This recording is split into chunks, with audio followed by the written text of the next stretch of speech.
Questa è l'Onigo, ci troviamo in provincia di Vicenza.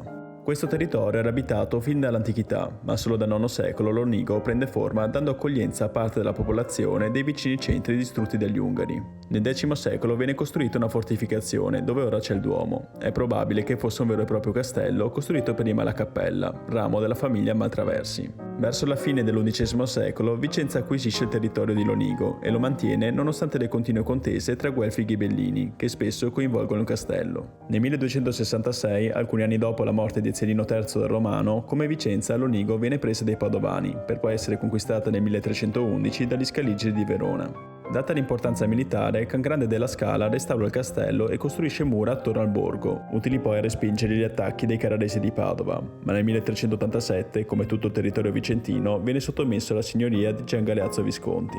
Nel 1402 Gian Galeazzo muore e seguono scontri per la contesa dei suoi domini. Intervengono i veneziani e in questo contesto l'8 aprile 1404 l'Onigo con il patto di dedizione diventa parte della Repubblica di Venezia. Sotto la Serenissima l'Onigo, premiata per la sua fedeltà, viene dotata di una podestaria autonoma, privilegio che nel Vicentino condivideva soltanto con Marostica. Questo causa però un profondo attrito con Vicenza, che vede compromessa la sua autorità, fino ad arrivare nel 1410 e nel 1441 con lo scoppio di dispute tra i due comuni sul finanziamento delle riparazioni delle difese, risolte entrambe le volte mediante l'intervento del Doge.